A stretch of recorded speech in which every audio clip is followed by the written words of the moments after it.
नमस्कार दोस्तों, खबर टीवी में मैं मनोज सिन्हा आपका स्वागत करता हूं। आज बात करते हैं बिहार के मुख्यमंत्री नीतीश कुमार की, जो एक बार फिर से पलट गए। किसी ने सोचा भी नहीं था कि जो व्यक्ति महागठबंधन की नींव को लेकर मजबूती से पूरे देश में हलचल मचा रहा हो, वो इस तरह पलट जाएगा। और बात कितनी हो, अपने स्वार्थ सिद्धि की हो या देश की राजनीति की, उन्होंने एक बार फिर से साबित किया कि नीतीश कुमार जो कहते हैं वो करते नहीं हैं। पूरे महागठबंधन को एक बार जब यकीन हो गया था कि नीतीश कुमार को कन्वेनर बनाया जाए या उनको किस तरह से आगे किया जाए, क्योंकि सारे नेताओं से जाकर वो मिल रहे थे, बातें कर रहे थे, कई मीटिंगें हो चुकी थी और लग रहा था कि इस बार एनडीए को पटकनी देने की जो उन्होंने ठानी है वो बड़ी मजबूती से, बड़े पक्के मन से किया है। लेकिन नीतीश कुमार ने देखा कि अब बात शायद ऐसे नहीं बनेगी। उन्होंने फिर से एक बार नाना करते हुए दामन पकड़ लिया एनडीए का। शायद बीजेपी इसमें ज़्यादा सफल हो गई है।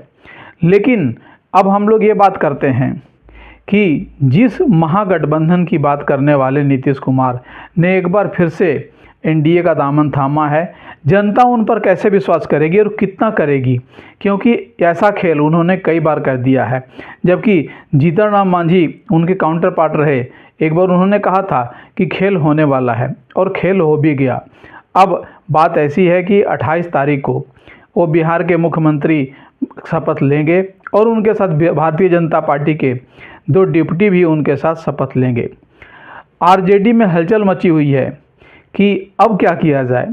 लालू प्रसाद फिर से अपने तीर तुक्के से कोशिश कर रहे हैं कि किसी तरह से सरकार बचाई जाए या फिर से किसी तरह से तेजस्वी यादव को स्थापित किया जाए। लेकिन यह इतना आसान भी नहीं है, क्योंकि बीजेपी बिहार में लीडिंग पोजीशन पर है। आखिर बीजेपी ने ऐसा क्यों किया, यह बात सोचने की है।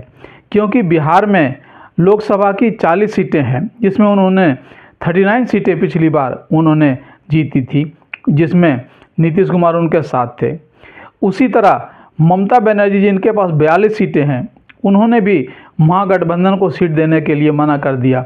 कुल मिलाकर ऐसी स्थिति बन रही है कि पंजाब, बिहार, बंगाल में किसी से समझौता नहीं हो रहा। ऐसे में महागठबंधन पूरी तरह से बिखरने को तैयार है।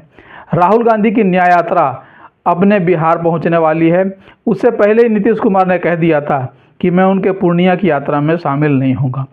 कुल मिलाकर देखा जाए तो ऐसी बातें लग रही थी कि महागठबंधन की जो धारा थी वो अचानक पलटती जा रही थी। जैसा राजनीतिक पंडित कह भी रहे थे, भारतीय जनता पार्टी के नेताओं ने मुखर रूप से कहना शुरू कर दिया था कि महागठबंधन का जोर नहीं चलेगा, क्योंकि अलग अलग विचारधारा, अलग अलग मंशा और सबके महत्वाकांक्षाएं हैं। ऐसे में नीतीश कुमार की महत्वाकांक्षा एक बार फिर से आड़े आ गई और कोई भी जीते या हारे, उन्हें तो मुख्यमंत्री बनना है। और बिहार शायद उनके लिए सबसे श्रेष्ठ जगह है जहां पर वो उनकी पूरी चलती है, क्योंकि आरजेडी को एक बार फिर से ऐसी चुनौती मिलने वाली है जिसकी उन्होंने कल्पना भी नहीं की थी। बातें अभी जारी रहेंगी, क्योंकि आज गणतंत्र दिवस से ज़्यादा बातें नीतीश कुमार की पलटने की हो रही है। तब तक धन्यवाद दोस्तों, नमस्कार।